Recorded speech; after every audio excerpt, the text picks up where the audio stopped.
Pessoal, muito boa noite a todos que estão nos acompanhando. É um prazer a gente estar aqui mais uma vez, mais um encontro do grupo ABC2 Ecoteologia. Como vocês já perceberam, a minha voz ela está falhando bastante, estou bem rouco, mas graças a Deus não sou eu que vou falar hoje, vai ser o Arthur que está aqui com a gente. O Arthur já é um amigo nosso de longa data, já tem aí caminhado junto com o grupo e aceitou prontamente o nosso convite para trazer esse tema aqui hoje. E quando eu conversei com ele, eu pedi justamente para que ele trouxesse essa perspectiva mais acadêmica, histórica, né, sobre a ecoteologia enquanto uma disciplina, né, enquanto uma disciplina, de fato, de estudo sobre nessa interface aí de diálogo entre fé e meio ambiente, entre teologia e ecologia. O Arthur ele já tem trabalhado, né, bastante nessa área, ele já fez o seu mestrado, agora está partindo para um doutorado, né, Arthur, nessa área. Então a gente tem aí gente extremamente gabaritada no nosso grupo, o Arthur é um deles, que está se debruçando sobre esse tema, tem se dedicado a esse tema nos últimos tempos, né, Arthur? E é um prazer muito grande ter você aqui conosco. O Arthur também faz parte do Amigos de Labri, lá do Sul, né? E se você quiser falar um pouco mais sobre você, também vou deixar você livre para se apresentar um pouco mais aí para o nosso pessoal. Mas eu já vou passar a palavra então para o Arthur, que vai começar a palestra dele. E aqui no Meet, como vocês conhecem, né, a gente tem o chat para quem quiser fazer comentários, colocar perguntas. Se for o caso de interromper o Arthur ali, a gente interrompe ele e faz uma pergunta, se for necessário. E Arthur, muito obrigado mais uma vez, está contigo.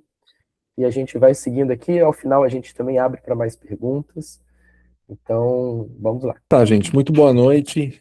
O Thiago já apresentou ali quem eu sou, né? Eu sou o Arthur, daqui do Rio Grande do Sul. Minha primeira formação é em História, né? E depois em Teologia. E recentemente apenas que eu tenho entrado para essa área da ecoteologia, né? Nesses últimos, diria, 3 anos, assim, que eu tenho me debruçado mais aos estudos da ecoteologia, né? Enfim, o que eu queria passar hoje aqui para vocês, né, e compartilhar um pouco dessa área, assim, do que eu tenho estudado, e o Thiago falou, né, indo para o doutorado, eu diria, se Deus quiser, Thiago, estamos indo para o doutorado, né, precisa do recurso, né, então, vamos ver como é que vai ser isso, assim, né, se Deus mandar o recurso, nós vamos para o doutorado, né. Deus proverá. Se não, vamos esperar aí mais um ano para poder começar. Mas o que eu queria trazer para vocês, então, é essa noção de crise, né? E essa crise que também é espiritual, né? E olhar para a ecoteologia e os limites do debate ambiental moderno no sentido de que existem limites, né? Limites muitas vezes impostos pela própria teologia, a ecoteologia, ou às vezes limites impostos externamente também, né? Fiquem à vontade para me interromper em qualquer momento, né? Eu paro de falar, a gente conversa e tá tudo certo, tá bom? Mas o que nós vamos explorar hoje, então? A gente vai dar uma olhada, então, na crise ambiental que nós estamos passando e algumas questões do antropoceno, mas também para além do antropoceno, né? Vamos falar um pouquinho de iniciativas existentes para se trabalhar com essa crise, né? Para tentar se superar essa crise, né? Quais são algumas das iniciativas e como que elas se apresentam, bem como onde está a teologia, né? Nisso tudo, assim. Onde está o pensamento cristão, a presença da igreja, né? Vamos falar rapidamente também sobre o embate histórico entre ciência e religião, que é um ponto importante, e a BC2, ela entra, né, para a existência, ela chega à existência também se propondo a debater isso, né, esse embate histórico. Será que ciência e religião precisam ser inimigas? Cientistas podem ser cristãos, cristãos podem ser cientistas, mas também a presença da teologia, do pensamento cristão na universidade.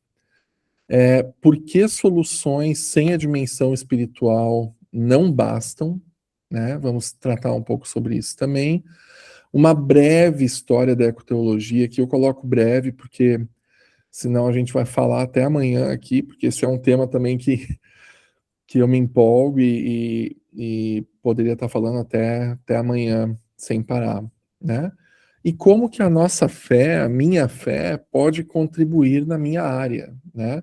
Isso, digamos assim, para além da pesquisa ecoteológica, pesquisa acadêmica, é, até mesmo nessa área da educação, mas, poxa, e se eu for engenheiro? E se eu for médico? E se eu for, enfim, motorista? Como é que eu posso, de repente, aplicar, né, essas questões ecoteológicas no meu dia a dia, na minha profissão, né? A crise ambiental urgente.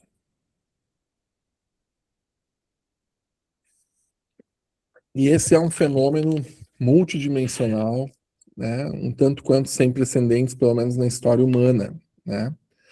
A atual crise climática, ela é um fenômeno multidimensional, que abrange dimensões ambientais, sociais, espirituais, sendo caracterizada por uma mudança sem precedentes na história humana recente, tá?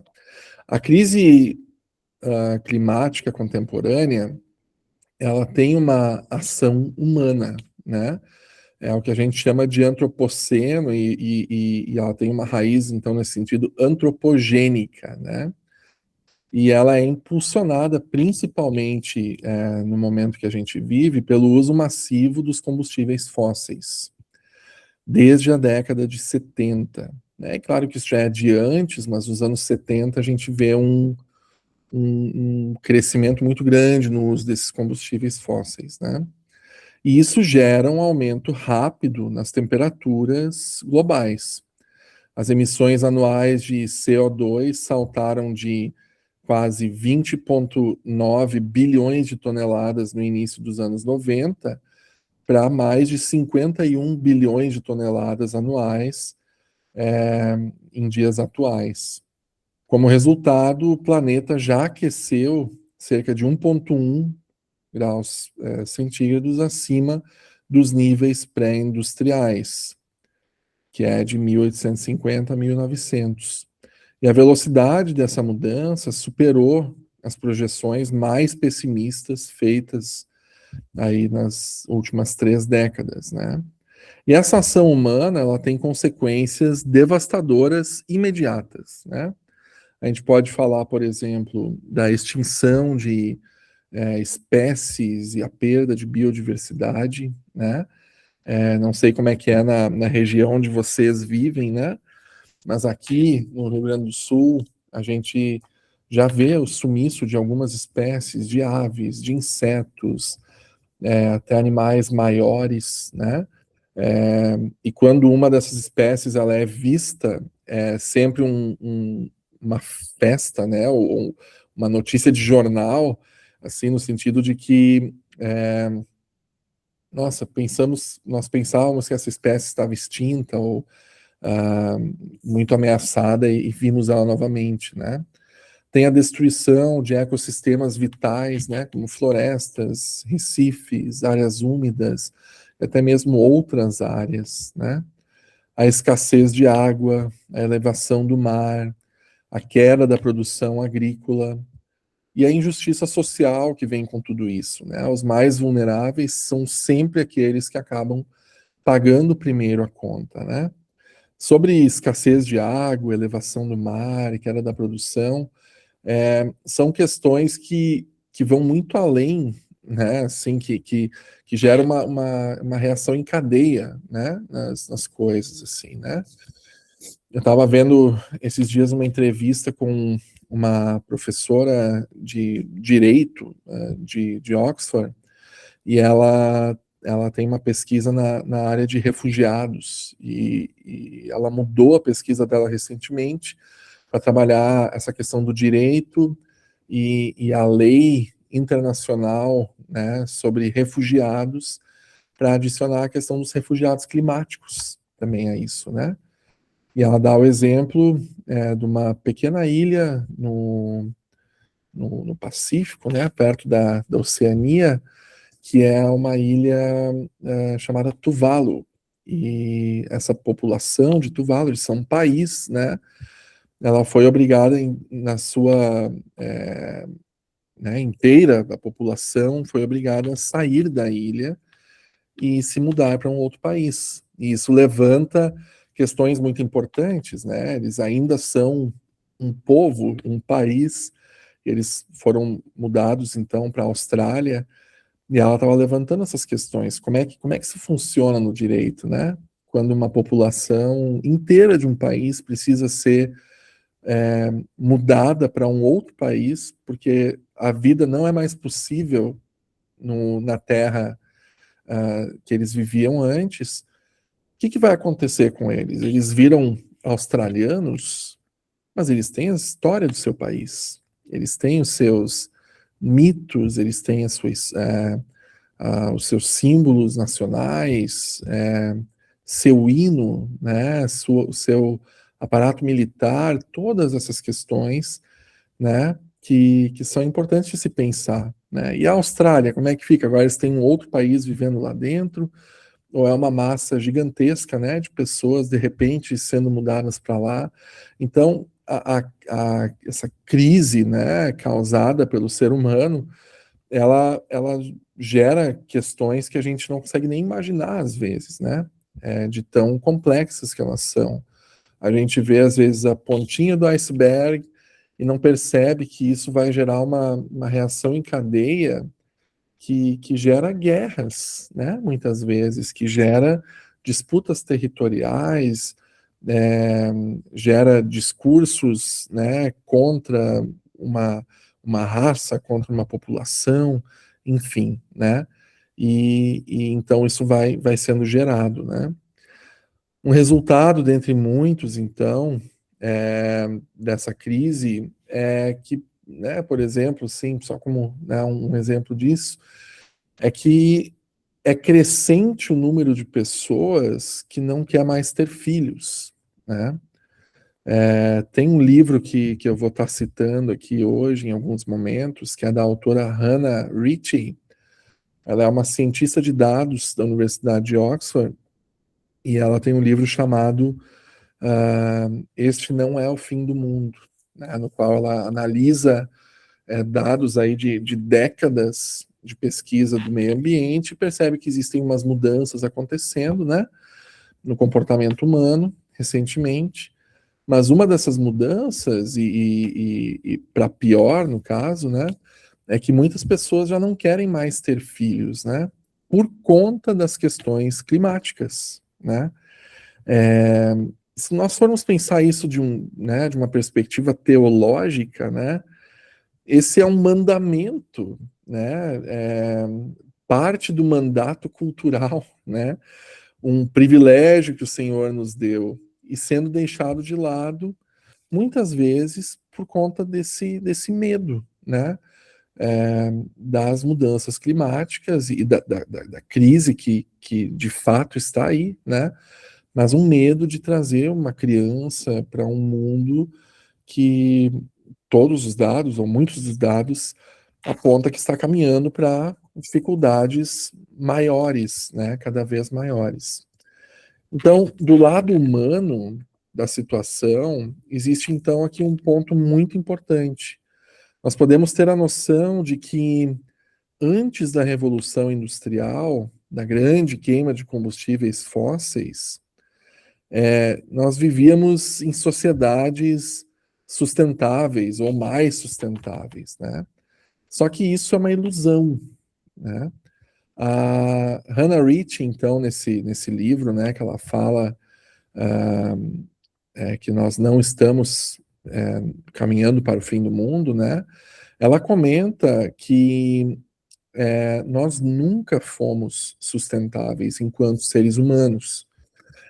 Isso porque a definição de sustentabilidade, definida pela ONU em 1987, ela definiu o conceito com duas frentes, tá? A primeira frente, então, e a definição aqui é a seguinte, né? O desenvolvimento capaz de satisfazer as necessidades do presente sem comprometer a capacidade das futuras gerações de suprir as próprias necessidades. Essa definição de sustentabilidade. A autora, então, ela entende que a definição de sustentabilidade muitas vezes nos leva a uma dicotomia, uma falsa dicotomia, de homem versus natureza, né? Ou nós cuidamos de nós no presente, ou sacrificamos o presente em nome dos outros, né? Ou seja, eles, as pessoas do futuro. E esse sacrifício do presente em nome dos outros que vem no futuro, ele está diretamente ligado à questão ambiental, à natureza. Então, essa falsa dicotomia que ela apresenta no conceito de sustentabilidade da ONU de 1987, essa ideia de homem versus natureza, né? Como se fosse necessário escolher, ou é o hoje ou é o amanhã. Ou são as pessoas que vivem hoje, ou é o ambiente no qual as pessoas do amanhã, daqui a 100 anos, estarão vivendo. E essa visão, ela faz com que a gente, né, entre num sentido de proteção, né, de autoproteção, de não querermos abrir mão do presente pelo futuro dos outros, né, que nem nasceram ainda. Isso gera essa oposição, então, homem versus natureza. Um outro equívoco comum é imaginar que a insustentabilidade, né, essa questão de não sermos sustentáveis, começou recentemente, ou seja, a partir dos anos 70, né, ou com a própria Revolução Industrial. A autora questiona essa visão ao lembrar que as sociedades pré-industriais, como a Europa medieval, ou até mesmo populações indígenas, né, das terras, sejam tribos menores, populações menos populosas, elas não eram necessariamente sustentáveis, ou até mesmo mais sustentáveis, né? Havia, claro, menos impacto ambiental, sim, mas isso não se deve, né, por um tipo de comportamento, mas se deve principalmente ao menor número de pessoas e à menor complexidade social, né? Numa terra que daqui a pouco tem aí sei lá, onde poderiam morar 100 pessoas, se durante 4, 5 mil anos moraram no máximo 10, ela tem um tipo de equilíbrio, né? Mas se de repente começam a morar 50, 60, 90, 100, 120, o desequilíbrio ele fica muito visível, né? Ele fica muito aparente, assim. Então, a tese dela é que as pessoas nunca foram sustentáveis. Só havia menos gente, né? Vivendo de maneira insustentável também. Mas por ser menos gente, tinha um impacto menor, né? Ou pelo menos menos visível, né? Essa sociedade... Oi? A Dérica levantou a mão, você quer comentar, Dérica? Oi, professor. Eu já dei aula de aqui na Universidade do Estado da Bahia. E na legislação de direito agrário, busca-se, através de alguns institutos, definir o que seria essa sustentabilidade agrícola e ambiental. E a legislação estipula, a lei de política agrícola estipula que é necessário realizar o planejamento agrícola e ambiental antes da realização de qualquer atividade agrícola e que devem ser observados índices de utilização da terra e de produtividade da terra. Então, assim, para preservar as gerações futuras, a lei agrícola no Brasil impõe esse dever de planejamento agrícola e ambiental e também esses índices de utilização da terra e de produtividade e eficiência produtividade ou eficiência da terra para que a exploração da terra se dê de modo racional, né? Então, era só isso que eu queria acrescentar. Claro, perfeito. Obrigado pelo comentário e acho que faz muito sentido, né? A gente planejar isso e olhar de maneira racional, né? Mas voltando nesse sentido, então, uma das coisas que faz parte, né, olhando para trás dessa ideia de que nós nunca fomos sustentáveis enquanto espécie, né? Uma das coisas que fazia, né, se tornava possível há séculos atrás, né, desculpa, me engasguei. Nossa, espera aí.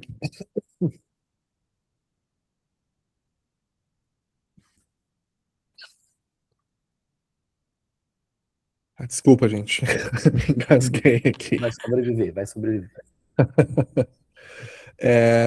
Uma das coisas que tornava isso possível, tornava os impactos menores, né, ou menos perceptíveis, era a alta mortalidade, né, principalmente infantil, né, um número gigantesco de crianças que não chegavam à vida adulta, né, e claro, pessoas também vivendo menos, né, apesar de que aquela ideia de que a expectativa de vida hoje ela é maior em termos de média, né?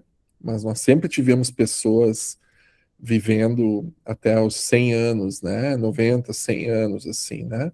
Só que eram menos pessoas, porque as pessoas morriam antes, né? Seja por fome, por doença, por uma peste, alguma coisa assim. Então, isso nos dá a ideia de que o presente, né? A presente, digamos, do medieval, ele não estava sendo sustentado, né? Por conta dessas questões da alta mortalidade, né?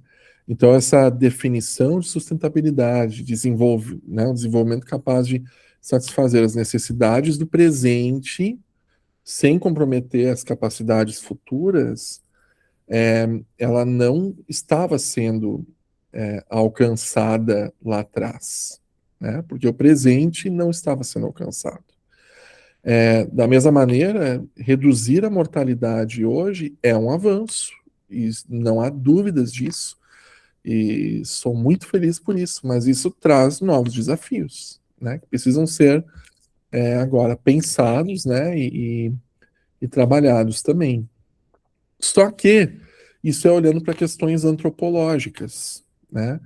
É uma crise climática antropogênica, né? Quer dizer, feita a partir da, da ação humana, né? No meio ambiente. No entanto, existe uma outra perspectiva também, né? Da perspectiva do tempo profundo. Quando a gente traz a questão da paleontologia para a ecoteologia, né? Isso, claro, antes da existência dos humanos, né? Mas essa teóloga de Oxford, a Bethany Soulrather, ela publicou um artigo interessantíssimo no qual ela busca na paleontologia para se informar sobre mudanças climáticas mais antigas, de um tempo profundo. Quando a crise ela é analisada sob a ótica da paleontologia e do tempo profundo, o cenário ganha novas camadas de complexidade, tá? E atentem-se a isso, por favor, são novas camadas de complexidade. Não é tirar do ser humano uma culpa, tá? Mas é adicionar uma nova camada de complexidade nesse cálculo, né? Isso precisa acontecer também. A ciência revela que o planeta Terra ele nunca teve um clima estável. A norma planetária é a mudança constante. O período de 11 mil anos, conhecido como Holoceno, no qual a civilização humana então se desenvolveu e floresceu, foi uma fase de estabilidade climática incomum que agora está chegando ao fim. Os insights únicos dessa perspectiva incluem essa ideia de um calor histórico, né? Durante a maior parte dos últimos 540 milhões de anos, a Terra foi significativamente mais quente do que hoje. Na era dos dinossauros, por exemplo, não haviam calotas polares e nem geleiras, né? Então a gente para pensar assim, às vezes tem aquela imaginação, né? Se a gente olha simplesmente para a nossa geração, ou nossa, a geração dos meus pais, ou dos meus avós, fazia muito mais frio, as calotas polares eram muito maiores, sim, de fato, né? Se olharmos para milhares de anos atrás, também, né? No entanto, não quer dizer que foi sempre assim e que agora está mudando, né? Quando a gente olha para a paleontologia, a gente vê que é mais complexa a situação, né? O mundo já foi mais quente do que ele é hoje, né? Existem precedentes biológicos também, né?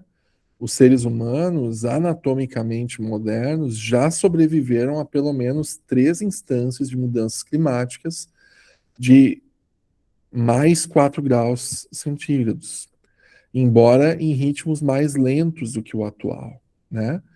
Mas, ou seja, o ser humano, ele consegue sobreviver a temperaturas maiores. Novamente, não é para minimizar o problema, né? Mas é para a gente entender que a situação, ela tem uma complexidade, né? Ela tem uma complexidade que, se a gente for olhar pela ciência, né, é importante considerar, né? E levar isso em consideração. Eventos catastróficos passados, né? A Terra já enfrentou mudanças climáticas quase que instantâneas e muito mais severas, causados por impactos de meteoritos ou supervulcões, que liberaram energia vastamente superiores ah, ao poder tecnológico humano atual. Ou seja, é né, possível olhar para a paleontologia, para a geologia, para a história do planeta, né, antes da humanidade, perceber que as mudanças climáticas aconteceram já de forma muito abrupta, né, muito mais abrupta do que está acontecendo no momento. E também, né, uma primeira crise de espécies, né, que essa autora coloca, trazendo que há cerca de 2,5 bilhões de anos as cianobactérias inundaram a atmosfera com oxigênio, né? Extinguindo quase toda a vida que havia no planeta naquele momento, né? E esse é um ponto muito interessante também, né? Para as espécies que foram dizimadas naquele momento, isso foi um final, e um final terrível, né? Mas, ao mesmo tempo, é o gás, né, que nós respiramos e que torna a vida na Terra possível hoje, ou a atual forma de vida, né, possível hoje. Então, em termos de síntese, né, sobre essa questão paleontológica, a ecoteologia ela é informada pela paleontologia. Ela argumenta que, embora a mudança climática seja um processo natural e recorrente, a crise atual é distinta, porque a humanidade é consciente das mudanças que causa e, portanto, possui responsabilidade moral sobre ela. Diferente da cianobactéria, que produziu o oxigênio e extinguiu, né, quase toda a vida na Terra naquele momento, nós temos uma responsabilidade moral sobre nossas atitudes. Diferente do meteoro que cai e destrói, né, a vida dos dinossauros, nós temos uma responsabilidade moral, né? Diferente do supervulcão, que é resultado das placas tectônicas e tudo mais, e não é consciente do que está acontecendo, nós, seres humanos, temos uma responsabilidade moral, né? Então, olhar para a paleontologia, para a geologia, para essas questões de tempo profundo e perceber que o mundo já foi mais quente, né? De que humanos sobrevivem ao calor maior, né? E que catástrofes passadas já foram muito maiores do que as que nós estamos causando hoje. E que, inclusive, a vida já foi quase toda extinta por uma espécie única, isso não tira de nós a nossa responsabilidade, né? Esse é o ponto. E muitas vezes isso é utilizado para dizer assim, é, é só o ciclo normal das coisas. A Terra já teve essas crises antes, né? Então a gente não deve fazer grande coisa da crise climática atual. Não. Gente, nós temos responsabilidade moral, né? Nós somos conscientes da mudança que nós causamos. Nós somos criaturas de Deus conscientes, né? Então a gente precisa ser responsável nesse sentido moralmente, né? Gente, algumas iniciativas para resolver o problema da crise climática. Quando a gente pensa em iniciativas para enfrentar o problema ecológico, há algo realmente animador. Muita gente tem pensado, né, sobre isso e investido recursos próprios nisso e tentado realmente trazer soluções para essa situação. Essa autora que eu comentei antes, a Hannah Ritchie, ela comenta, por exemplo, que a gente vive num momento único da história humana em que nunca se trabalhou tanto em favor do meio ambiente. Isso, claro, revela a gravidade da crise, mas também abre espaço para uma esperança. A partir dos dados que essa autora analisa, há sinais de que nós estamos avançando e não necessariamente andando para um rumo apocalíptico, né? Um cenário apocalíptico, como às vezes se imagina, né? Então, gente, é real, a crise é gigante, né, assim, em termos de era humana, do Holoceno, é a maior, né, crise que nós já tivemos ambiental. No entanto, nunca se investiu tanto em soluções climáticas, né? Nunca se pesquisou tanto sobre esse tema, nunca se preocupou tanto com esse tema, né? Além disso, a gente vê governos investindo em infraestrutura e soluções para os seus países, né? Eu penso, por exemplo, aqui no Rio Grande do Sul, né, ano passado teve, desculpa, em 2024 teve as enchentes, né? E 2023 já tiveram enchentes também. Gente, enchentes catastróficas, né? Assim, regiões do estado que ficaram mais de um mês embaixo d'água, né? E isso gera reações, né? São reações suficientes? Não, não são. Diria que não, né? Mas os governos trabalham, né, em questões de infraestrutura, né, buscando trazer novas técnicas, né, evoluir algumas questões. A gente tem pesquisas em energia limpa e tecnologia. Quando eu penso num país como a Holanda também, né? Eu tive a oportunidade de morar 3 anos na Holanda, quando eu era obreiro do Labri, na Holanda. E, gente, a Holanda é incrível nisso. Mais de 70% do país, se eu não me engano, está abaixo do nível do mar e abaixo do nível dos rios, né? Eu já ouvia dizer essa questão de abaixo do nível do mar, mas eu nunca percebi que era também abaixo do nível dos rios, né? Tinha um rio vizinho, a propriedade lá, que ele ficava acima, o nível dele acima do nosso nível, né? do nível da nossa casa, entende? Então é maluco isso, assim, pensar, né? Que qualquer falha que pode acontecer ali levaria a uma tragédia em que milhares de pessoas morreriam, né? mas é um país que investe muito em infraestrutura e consegue controlar o nível das águas no milímetro, assim, é realmente impressionante, né? Existe também um engajamento comunitário, de educação e tudo mais, né? E um exemplo interessante que a gente pode ver aí de esforços, né, para se lidar com a questão da crise climática é esse instituto na Universidade de Oxford, que é o Oxford Martin School. Eles têm uma abordagem interdisciplinar para a questão, né? E eles trabalham com questões também de saúde, economia e tudo mais. Mas o que é muito interessante na Oxford Martin School é que eles trabalham com essa ideia de que, poxa, nós temos uma das principais universidades do mundo aqui, e os cientistas estavam trabalhando de forma muito autônoma e separada, né? Enquanto tem um cientista pesquisando uma nova vacina, tem um outro descobrindo uma nova doença e eles não se conversavam, né?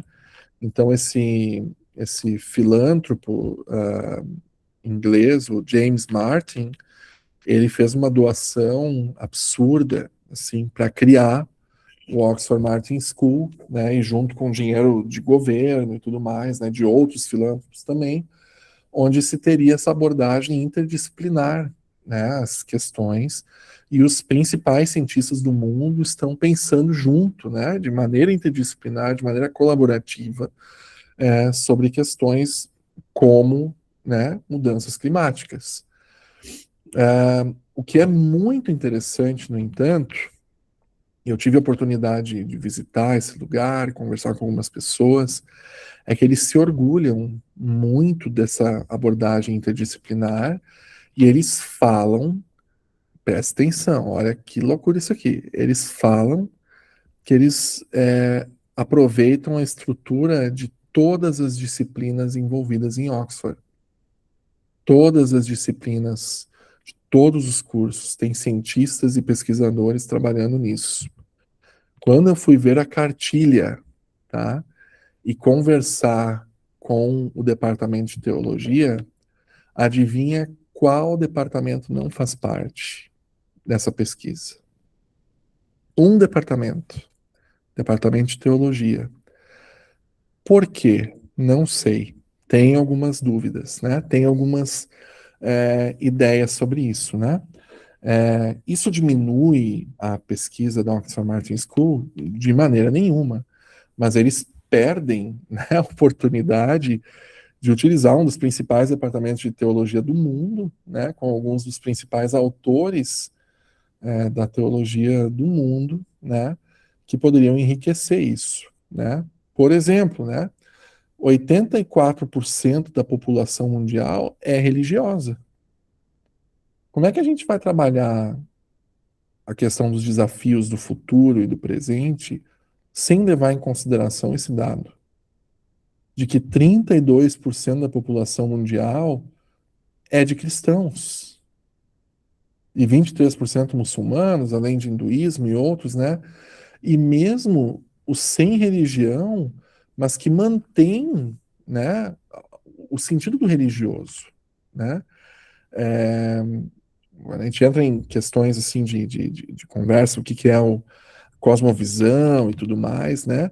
Que tem esse princípio norteador para a sua vida, que muitas vezes é religioso, apesar da pessoa se declarar sem religião, né?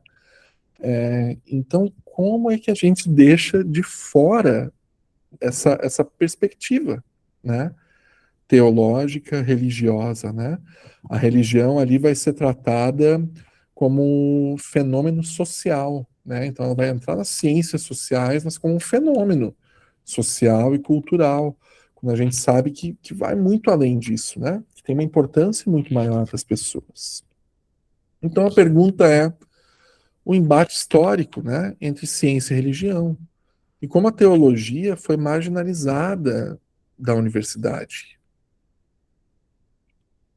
E esse é um tema, claro, que a ABC2 trabalha, tem, né, livros publicados, artigos publicados que tratam só desse tema, né? que eu acho que são, assim, brilhantes e vale muito a pena a leitura para a gente entender um pouco também de como que essa situação funciona também para a ecoteologia, né?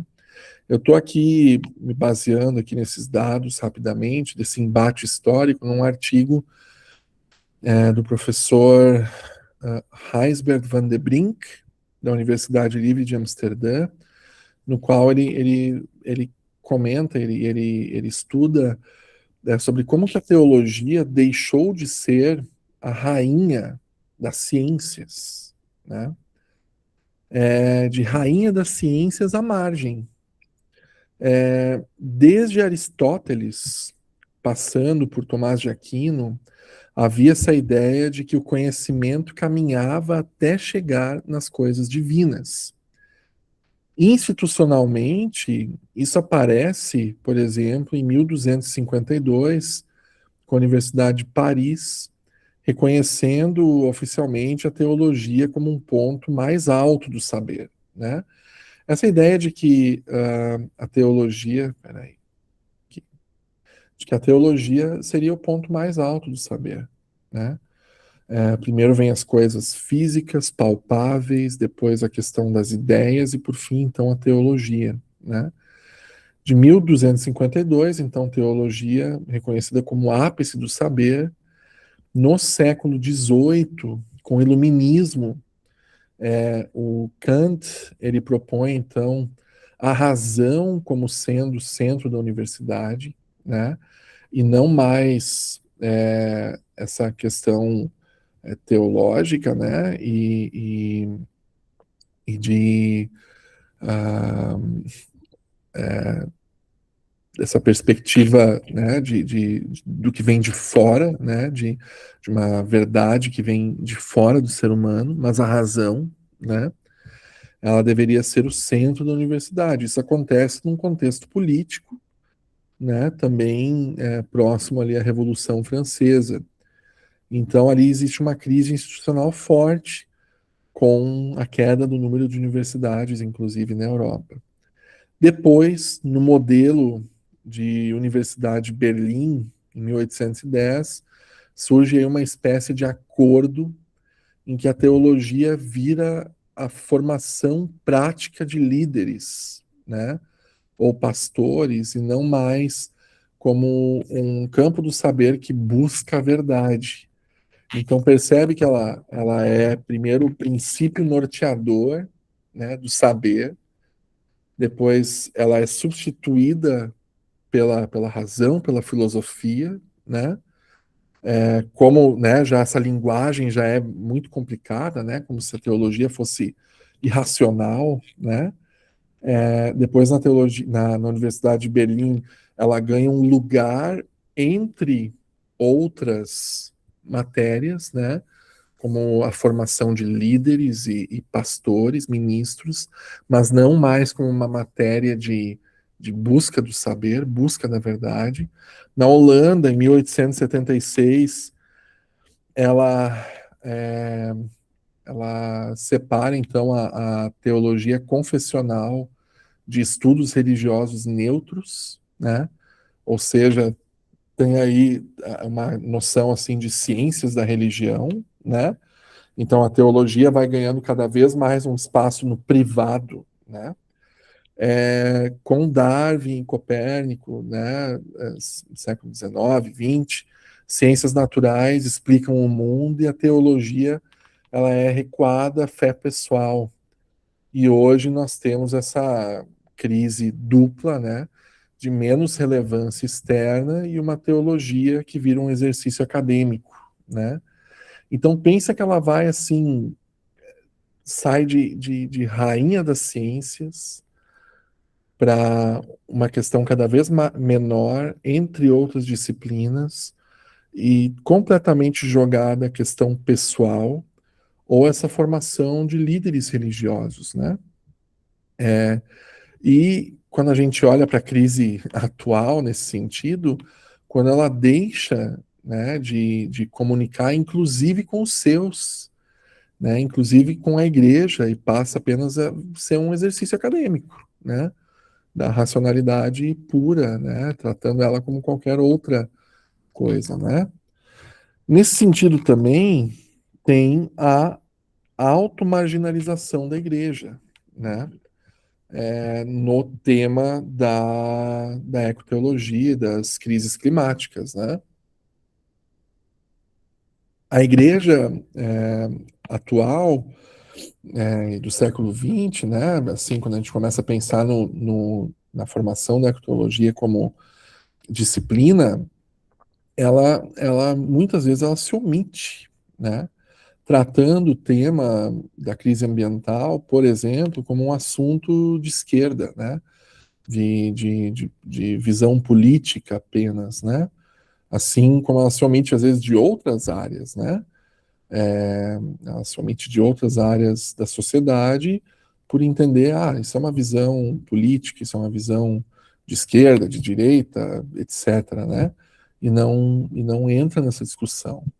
Ela muitas vezes, ao evitar o debate, ela abre mão de uma voz profética nesse sentido também, né?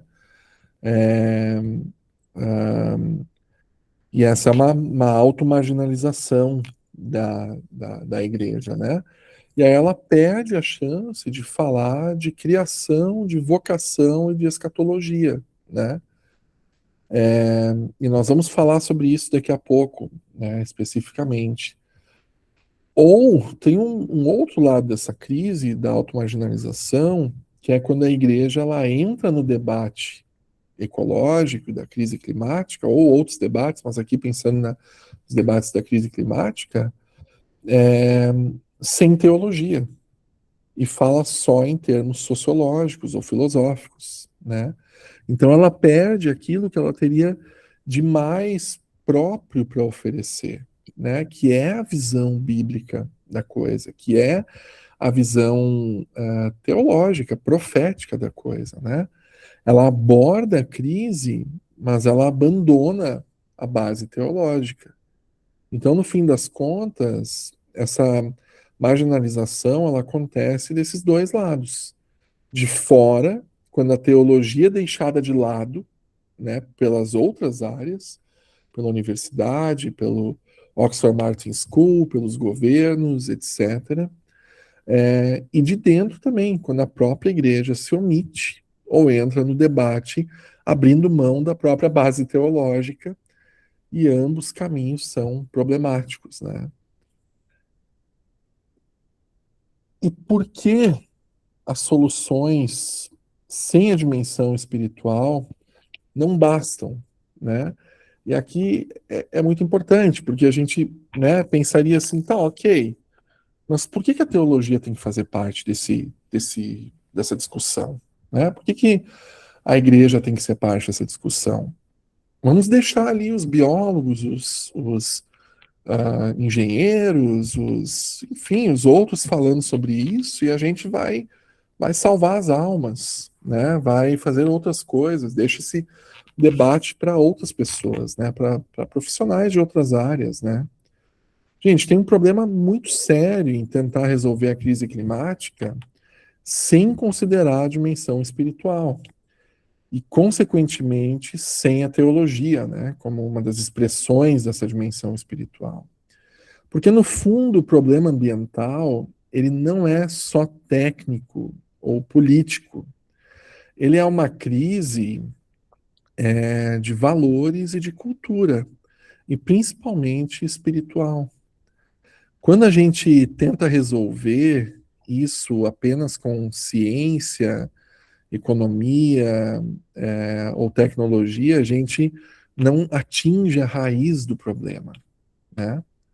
Por mais interessante que seja o otimismo, né, de pessoas como a Hannah Ritchie dizendo que nós não estamos indo para um apocalipse porque a tecnologia vai nos salvar, né? Essa é uma das teses dela, né? A sociedade está evoluindo o seu pensamento ambiental, nunca pensou tanto nisso, nunca desenvolveu tantas tecnologias pensando em questões ambientais.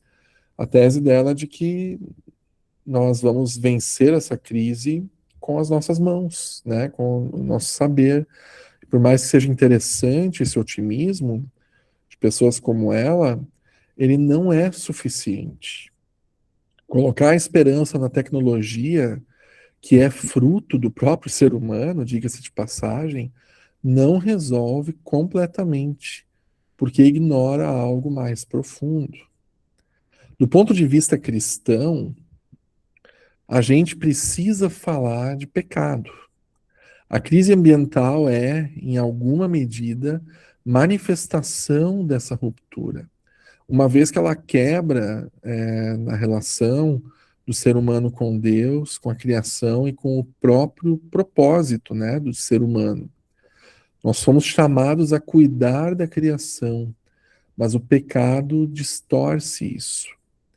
Por isso que a crise também pode ser vista como uma falência cultural, já que a cultura nasce desse mandato de cuidar do desenvolvimento da criação, né?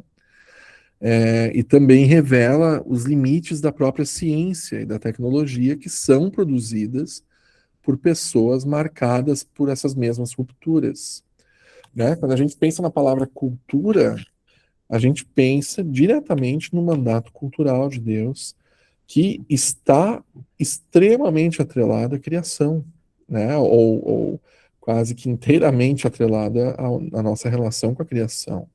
É desde dar nome aos animais, né? Ou seja, refletir sobre a criação, observar, aprender com a criação, co-criar, né, com Deus nesse sentido, criando sentido, entendendo o sentido das coisas, até a questão da procriação e do cuidado com a terra, né?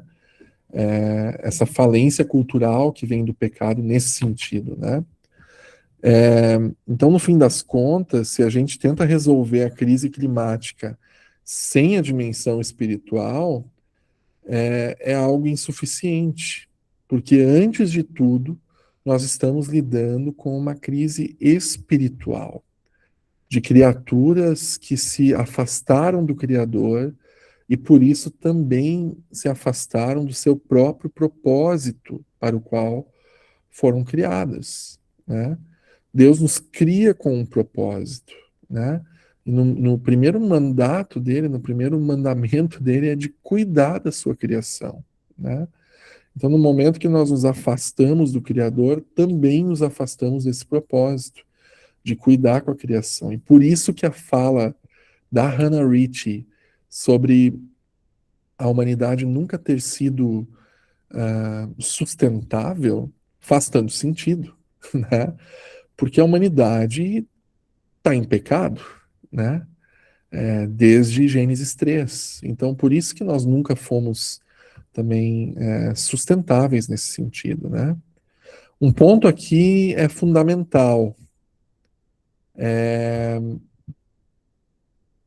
Quando a gente fala de ecoteologia, a gente está falando daquilo que nós cremos como uma verdade última, que tudo, do maior ao menor, foi criado por Deus. E mais, esse mesmo Deus nos criou e nos deu um papel dentro dessa criação. Ao mesmo tempo, a crise climática não é só ambiental, ela também gera ansiedade, luto e desespero. Autores como o finlandês, acho que ele é finlandês, Pano Pikala, ele mostra como existe uma ansiedade climática que também é espiritual, né? E, gente, esse cara é muito interessante, né? Para quem trabalha com psicologia, com psiquiatria, e até mesmo para pastores, né? E, enfim, para qualquer um, assim, mas é um trabalho muito interessante, né? No qual ele trabalha com essa ideia de ansiedade climática, né? Algo que é crescente nas pessoas, principalmente nas novas gerações, né? Mas também essa ansiedade climática como uma crise de sentido e uma crise espiritual, né? Onde uma ansiedade climática leva as pessoas a questionarem a própria fé, né? A questionarem, nossa, se eu me sinto ansioso, será que eu confio o suficiente em Deus? Será que eu tenho fé suficiente em Deus como um exemplo? É super interessante.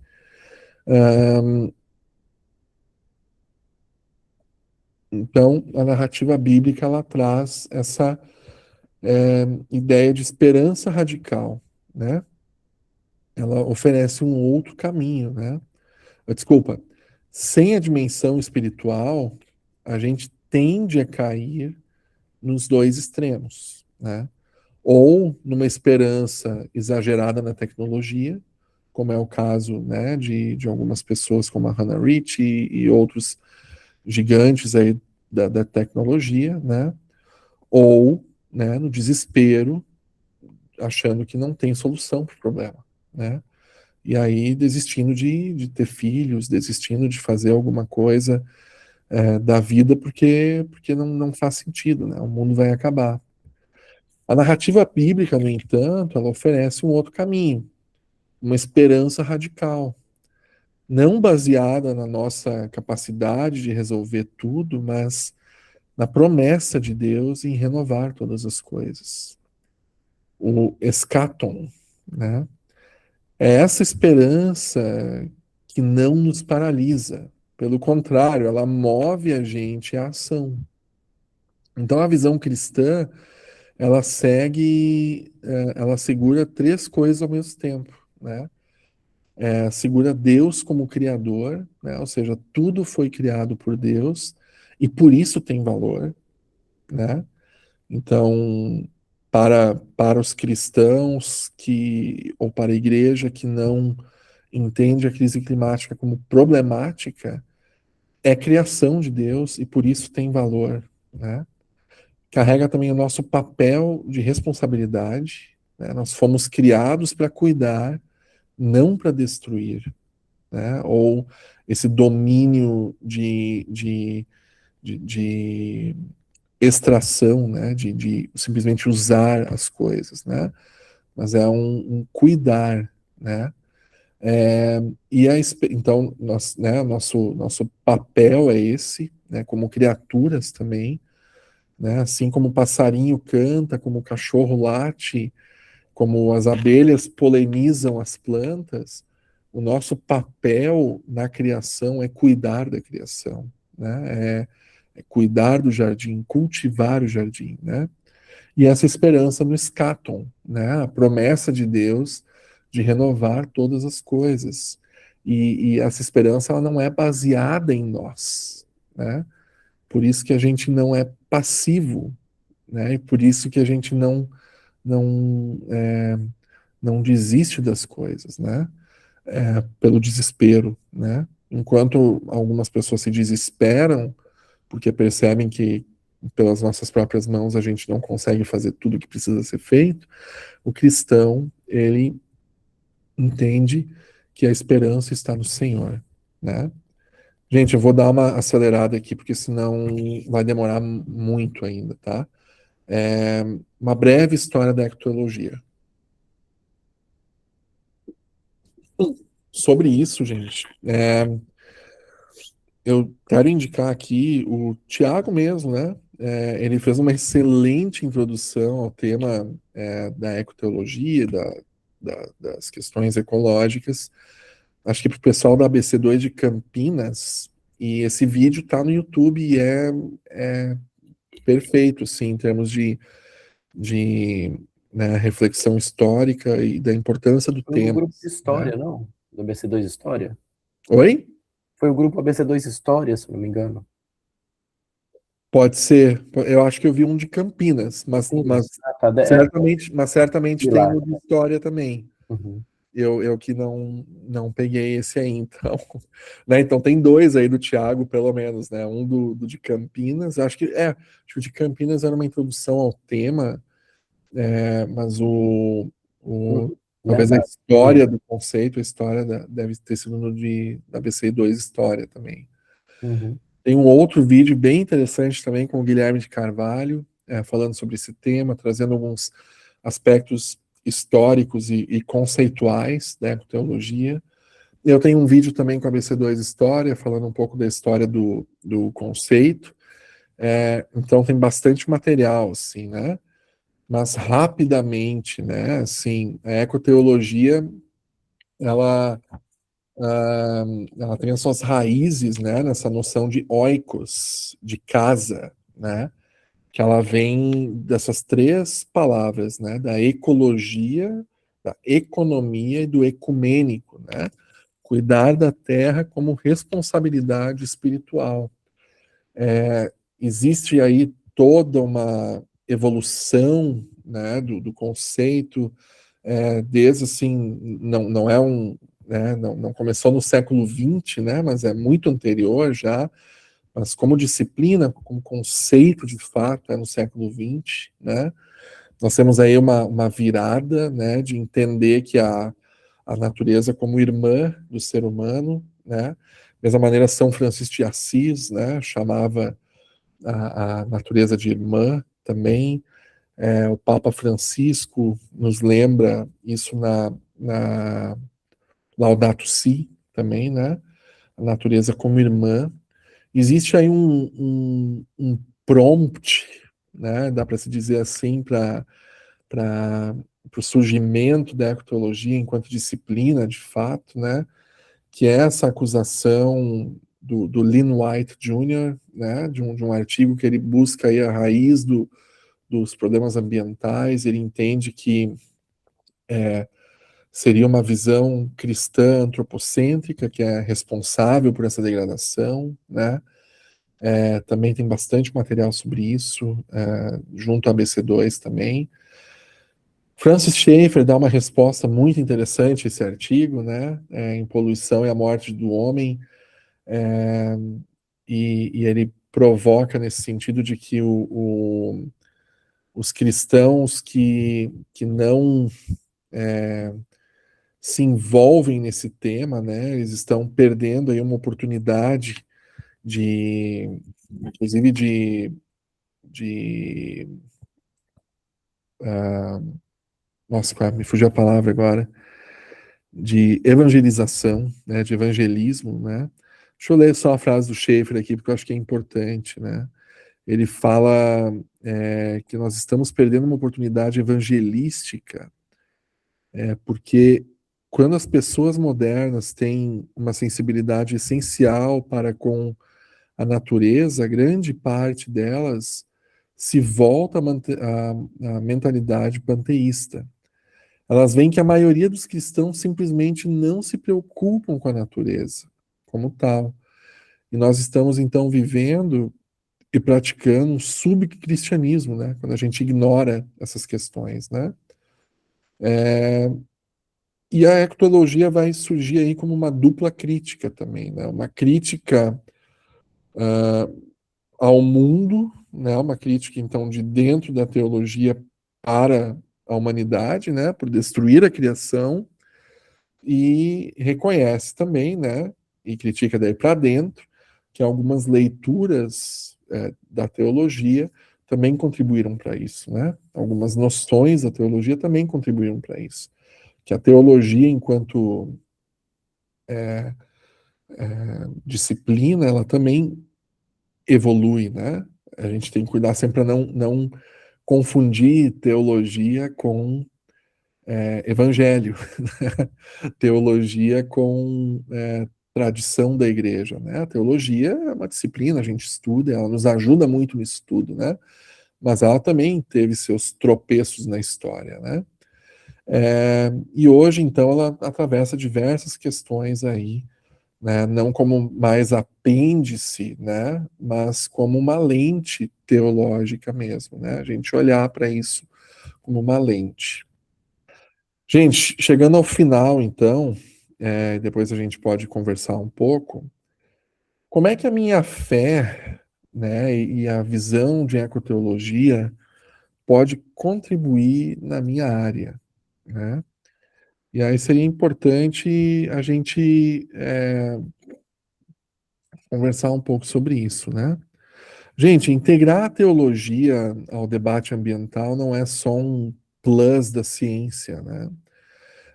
Mas é essencial, porque ela traz algo que a tecnologia, a política, a economia não conseguem gerar sozinhas, que é uma ideia de uma governança interna, de valores, símbolos e visão de mundo, né?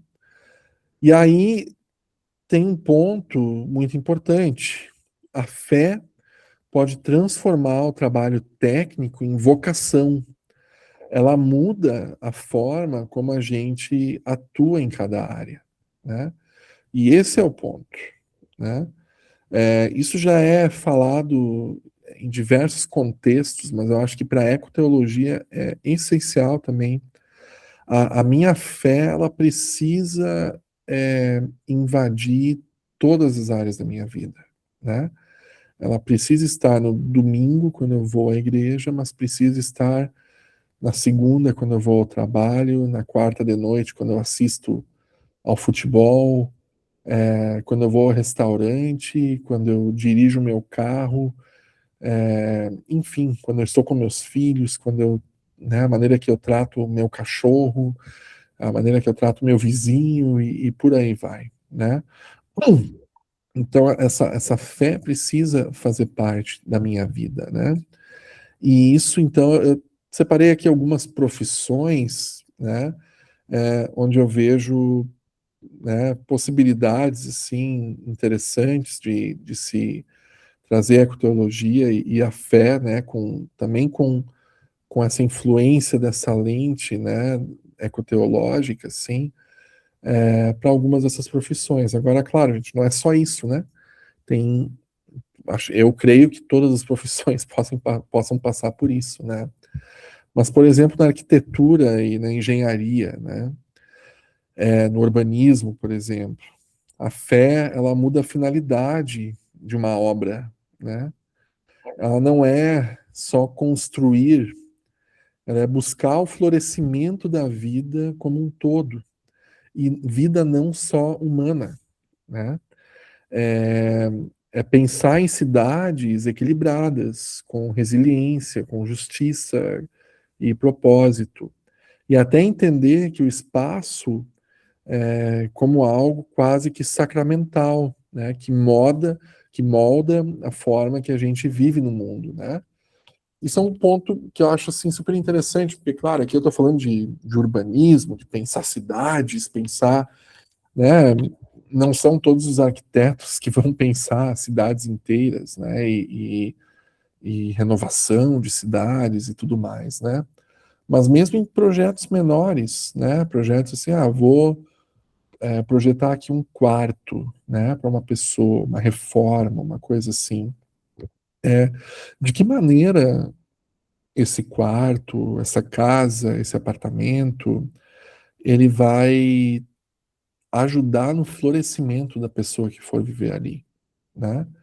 E aí pensando nesse florescimento, naquele mandato cultural, né, de que Deus nos coloca aqui para também cuidar da criação, né? Como é que vai florescer essa pessoa, ajudar essa pessoa a florescer, né? Da mesma maneira, eu olho, por exemplo, assim, e aí nos desafios climáticos que nós temos hoje, né? A arquitetura tem uma questão central aí, né? Esses tempos eu estava vendo acho que é You Green, o canal do YouTube, talvez vocês conheçam, né? Mas é um pessoal assim, não creio que eles sejam cristãos, né? Mas eles falam assim das questões ambientais e tal. E eu vi um estudo deles sobre a construção no Brasil, né? E a arquitetura brasileira e como ela foi muito mal pensada muitas vezes, né? Como tem áreas em favelas, por exemplo, ou centro de grandes cidades, né? Em que tem locais, casas, gente, que passam dos 50 graus num dia quente, né? 50 graus, isso é inimaginável para mim, né? E aposto que para vocês também, assim, né? Da mesma maneira, como é que então uma arquitetura pode levar em consideração esse florescimento humano, né? E na questão do conforto e tudo mais, pensado para essa área, né? Como é que pode se pensar uma arquitetura para um lugar quente, né? Para um lugar tão quente quanto o Brasil? como é que pode se pensar numa arquitetura, num planejamento urbano em uma área que está dando enchente, né? Será que não é hora de mudar, né? De investir num outro lugar? Enfim, né? Mas são questões que a gente pode pensar. Nas ciências naturais, e na tecnologia, a fé funciona como um freio importante, muitas vezes, né? Ela traz uma humildade, né? A gente pode até ter o poder de alterar o clima, né, de certa maneira, mas a gente não é dono do clima, né? E muda também a lógica, em vez de um progresso desenfreado, a ideia de uma subcriação responsável, né, uma cocriação responsável, ou seja, participar da criação de forma responsável, respeitando a natureza, né? Eu não fui a fundo disso, tá, gente? Mas eu vi esses tempos, em alguns lugares, o pessoal jogando sal nas nuvens para não chover durante as Olimpíadas. Eu fiquei pensando, meu Deus do céu, gente, isso certamente não é bom. Eu posso estar errado, daqui a pouco tem um grande benefício, assim, mas não me parece como algo bom, né? Essa tecnologia, né? Ou a criação daquela cidade gigantesca no meio do deserto, que vai ser uma linha, né? Como se fosse um oásis no meio do deserto, mas, caramba, diversos questionamentos, né, ambientais sobre isso, assim, né? Diria também que não só como freio para a tecnologia, mas muitas vezes também como esperança para ciências naturais e tecnologia. Já vamos falar sobre isso. Na economia, nos negócios, né, a fé, ela confronta diretamente a lógica de um lucro absoluto. Ela entra, né, a ideia de um limite do suficiente, né, de suficiência, uma ética que resiste ao consumo desenfreado e também uma mudança prática, organizar sistemas onde o que é melhor economicamente também seja melhor para o meio ambiente, né? Mas eu acho que aqui, principalmente nessa questão ah, de, da ética do suficiente, né? Economia do suficiente, por que que a gente precisa, né, sempre assim buscar esse crescimento e mais e mais? Será que, né, não existe aí uma ética do suficiente, algo que nos leve a pensar economia e negócios de um jeito diferente, né? Aí tá para os economistas, gente, para os nossos empreendedores cristãos, né? Como é que a gente coloca isso em prática, né? Na psicologia pastoral, no cuidado pastoral também aparece essa questão de ansiedade climática, né? Uma eco-ansiedade como uma crise espiritual. Não é só medo ambiental, mas é uma crise de sentido muitas vezes, né? E aí, práticas como, né, uma ideia de seja, uma ecoterapia da esperança, né, entra aí como um ponto interessante também, né? É, isso vindo lá do Panupicala, né? Acho que, principalmente tratando-se, sim, tá, o que que essas pessoas estão falando, como é que tá, e como é que a gente pode pensar esperança, né, e reconexão com a criação, no Labri, no nosso tempo no Labri, é no interior, né? E muita gente vinha dos centros, né, de Amsterdã, para lá, porque simplesmente queria ter um fim de semana para estar mexendo na terra, né? Botando a mão na terra e se conectando com a terra, algo que num grande centro não é possível, né? Na educação também,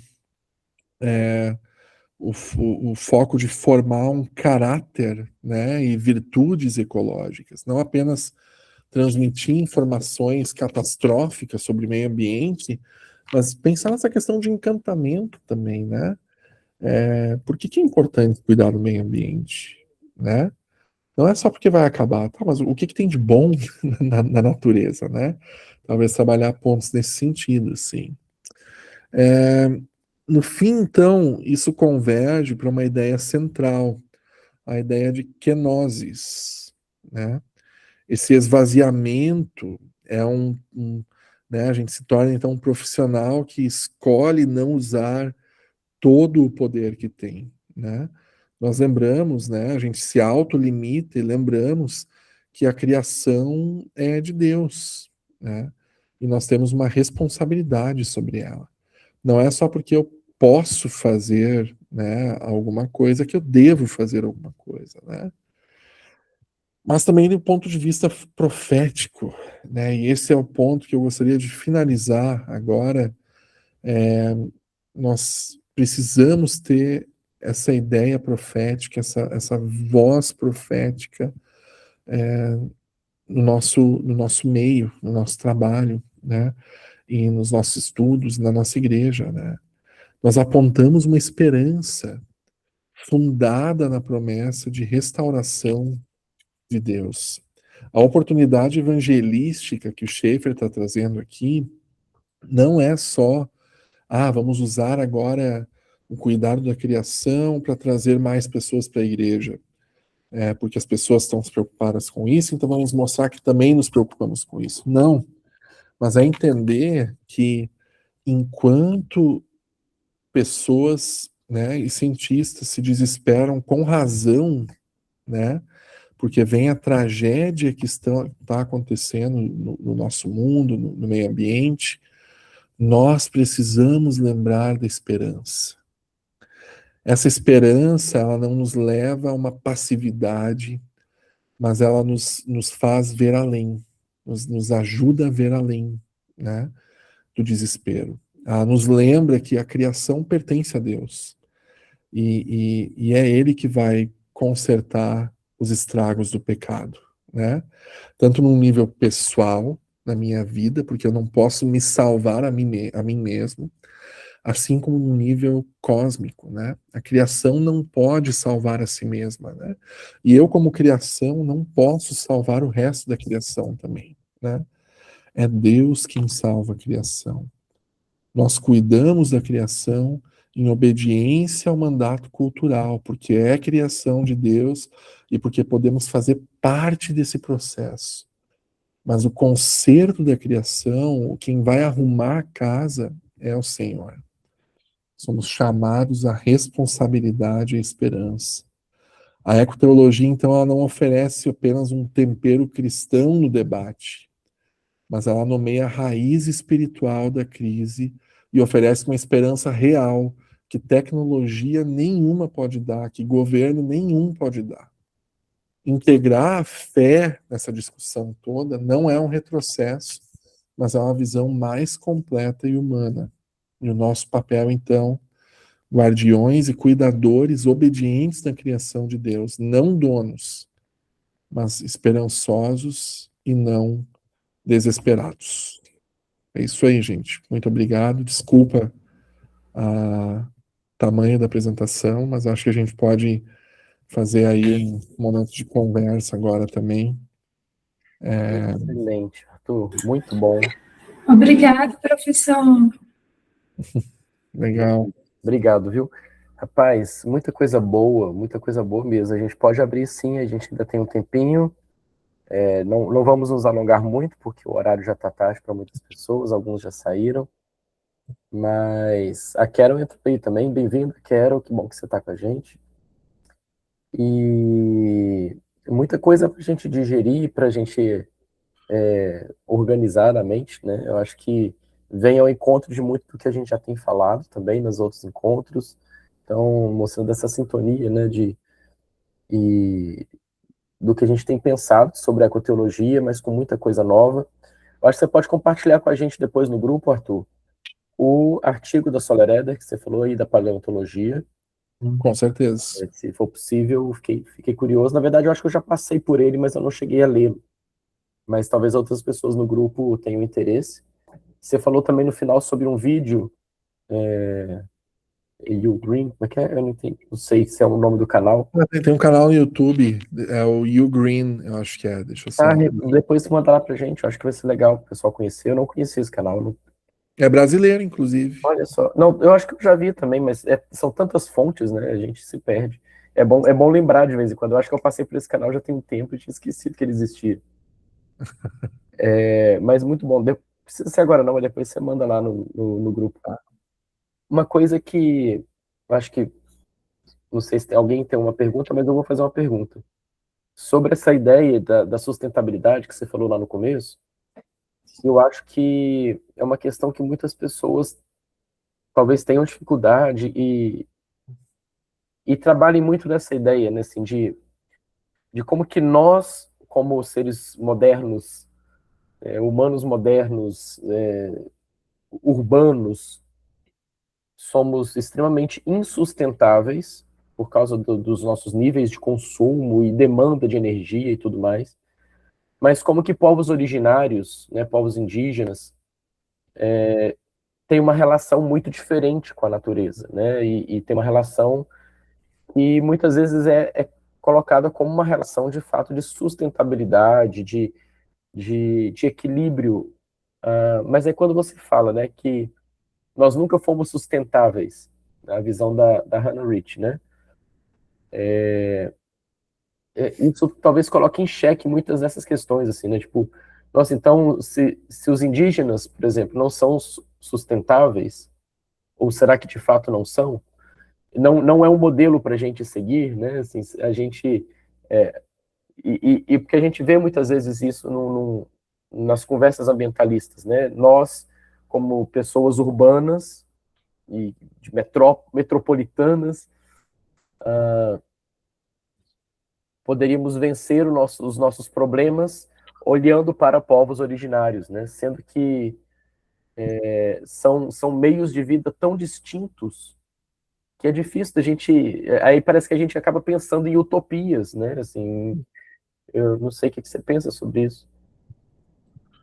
Eu acho que é bem a visão assim que a Hannah Rich traz, né? De que nunca fomos sustentáveis. Eu acho que sim, são utopias e são romantizadas, né? Claro que todas as culturas têm pontos positivos e pontos negativos, né?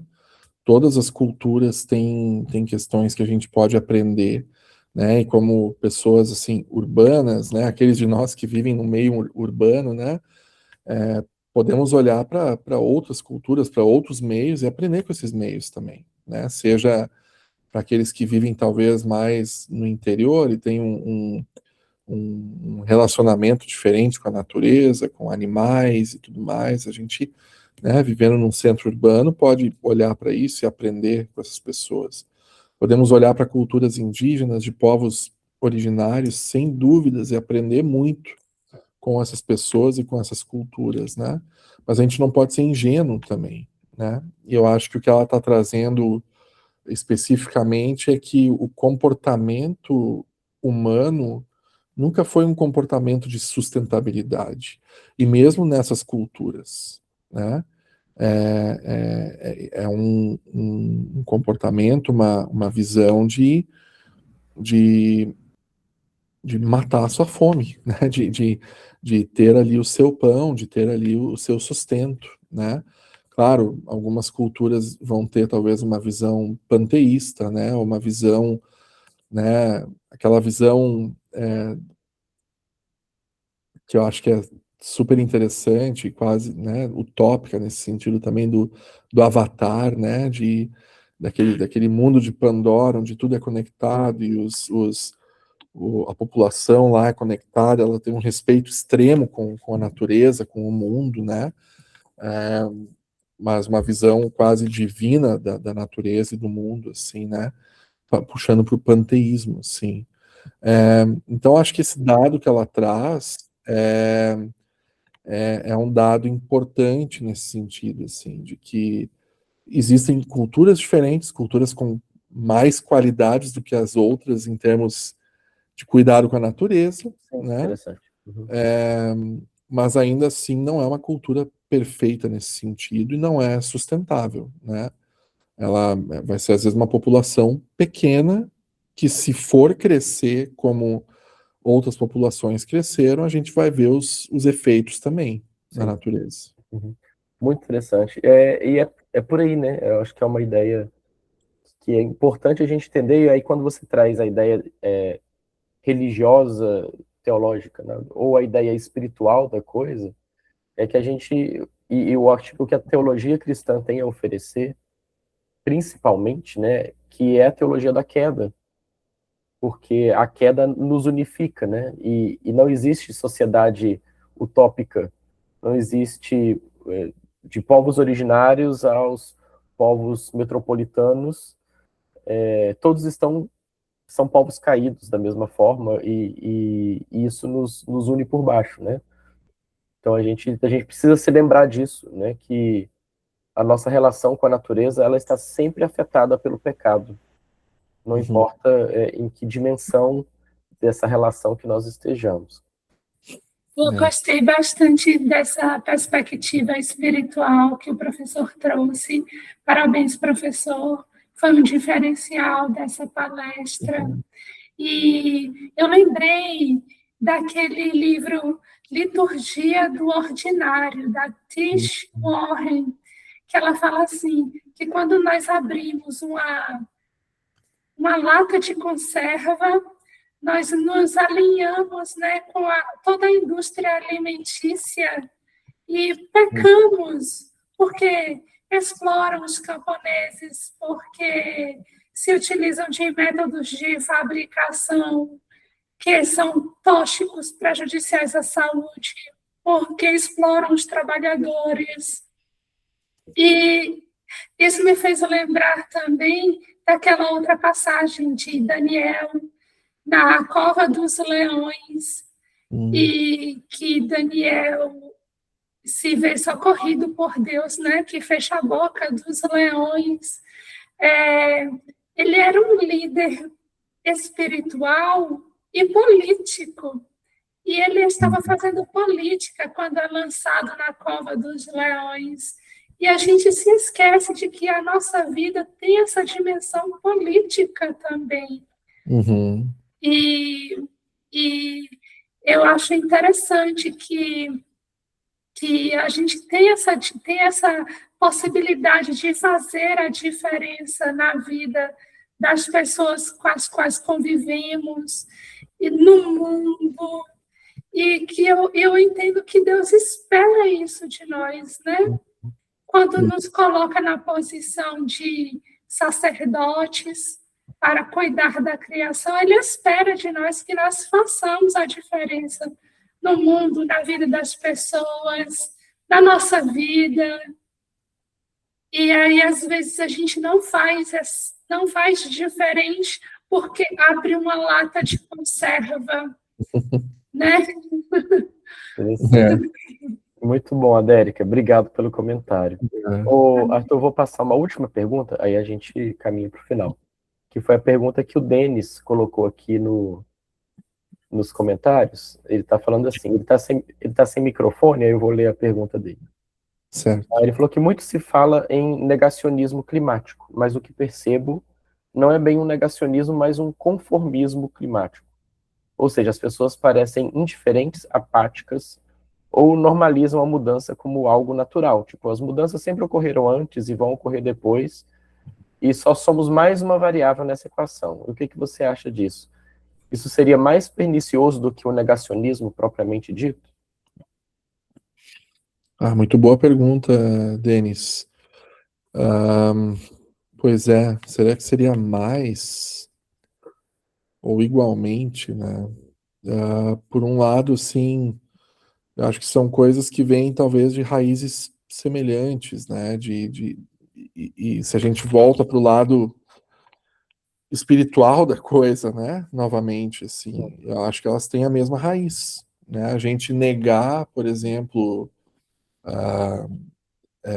as mudanças climáticas, mesmo com todas as evidências que existem e a gente percebe, né? Eu acho que uma das coisas gritantes disso, por exemplo, para perceber para aquela pessoa que tem dúvida, né? Existe mudança climática mesmo? Existe isso? Gente, acho que a coisa mais clara são as espécies, assim, sabe? As espécies de animais, de insetos que estão sumindo, que estão morrendo, assim, sabe? E isso é muito claro, né? É que faz parte disso, né? Faz parte desse processo, assim, né? Mas, enfim, eu acho que negar isso, de certa maneira, é negar a dimensão ecológica do nosso pecado, né? Do pecado no mundo mesmo, né? Da queda, a dimensão ecológica da queda, né? Lembrar, por exemplo, né? E não quero entrar no debate veganismo, vegetarianismo, não é essa questão, né? Mas lembrar, por exemplo, né? Que no momento em que Adão e Eva pecam e acontece a queda, uma das primeiras coisas que acontece é dois animais, né, ou não sei quantos animais morrem para vestir eles, né, é como uma reação direta ao pecado. Então, negar que a criação de Deus está passando por mudanças e mudanças muito complicadas é negar a dimensão ecológica do pecado no mundo. Assim, esse conformismo, eu acho que tem uma raiz muito semelhante, sim, sabe? A gente dizer que essa mudança sempre aconteceu, sempre houve, e não tomar para nós mesmos a responsabilidade de algumas coisas, é também negar a influência do nosso pecado no mundo, né, em termos ecológicos, né?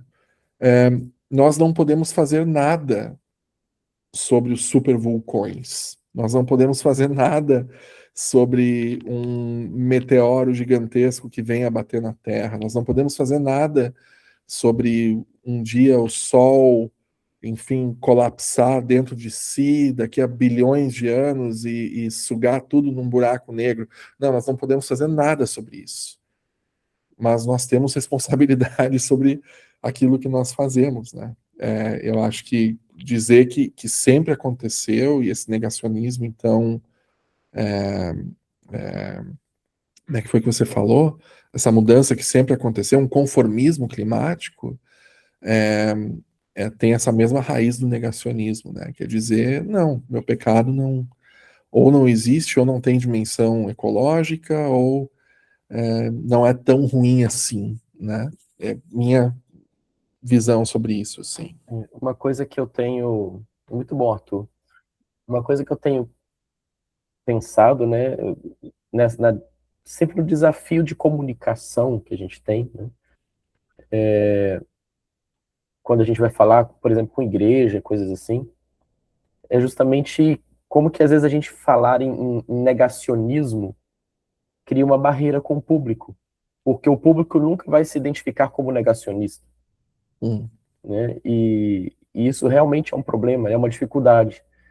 Mas talvez a gente lidar com a ideia de um conformismo, ou a ideia da indiferença, da apatia, crie uma conexão melhor do que de fato falar em negacionismo, né? Tipo, porque a pessoa ela não vai se reconhecer como uma negacionista, porque ninguém consegue se reconhecer como um negacionista, porque é como ela se reconhecer como um monstro, né?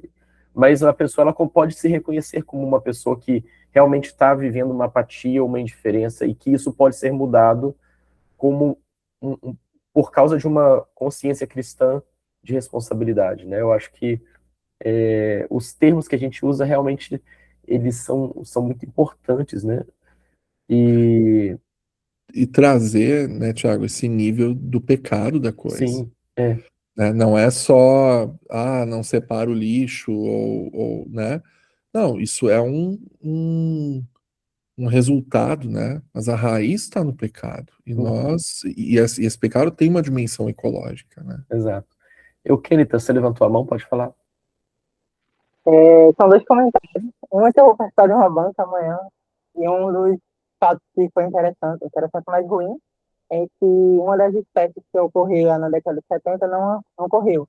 E a hipótese da menina é que foi mudança climática, né? Uhum. As águas esquentaram, então a espécie não está mais aparecendo. Aí você falou das espécies, né? Isso literalmente está acontecendo. Mas o meu outro comentário, foi só porque eu lembrei, quando você falou das espécies sumindo. E outro comentário, assim, que eu achei pertinente para o momento, é da questão das profissões, porque eu lido com juventude. Então, quando a gente fala com juventude, por que não oferecer propostas, né? O que é que você vai fazer? Eu moro em Recife. E aqui, literalmente, é uma cidade abaixo da linha do mar. Choveu, encheu, deu maré alta, então a gente acaba, né? Então, como eu estou incentivando meus jovens a, sei lá, fazer uma arquitetura e pensar numa cidade mais sustentável nesse sentido, né? Uma engenharia, outras coisas assim. Eles estão indo para a universidade, mas eu, enquanto líder, não estou falando isso. Ó, pensa também como está impactando, né, a vida da gente, a sociedade, a nossa responsabilidade com a criação. E aí isso me chamou a atenção enquanto líder também. Dar esse insight, porque ninguém falou para mim quando eu entrei na universidade isso. E eu hoje tenho a oportunidade de estimulá-los, né, de entrarem já com essa visão, ó, tem muito que fazer na nossa responsabilidade com a criação de Deus. Aí eu peguei isso para mim. Muito bom. Muito bom, Euquênita. E Deus abençoe aí na banca que você vai participar amanhã, porque realmente, né, é um tema que envolve todas as nossas áreas, né? E como o Arthur falou, né, qualquer área que a gente estiver envolvido, a gente pode lidar com esse tema, vai cair nas bancas que a gente vai participar, vai cair em vários lugares. Gente, então é isso. A gente encerra o nosso horário aqui agora. E Arthur, muito obrigado. Foi muito bom ouvir você falar e trazer tudo isso para a gente. Eu acho que valeu muito a pena para a gente poder organizar ideias, refletir sobre muitas dessas coisas. E muito bom sempre para ter esse papo aqui no final. Queria conversar mais, porque tem sempre muita coisa boa para a gente falar. Estou cheio de coisa na cabeça aqui, mas a gente não tem tempo agora para isso. Fica para um próximo café. E a gente encerra aqui, eu vou encerrar a gravação. E boa noite a todos que nos acompanharam até aqui. Obrigado pela presença de cada um. Boa noite, gente. Muito Obrigada. obrigado.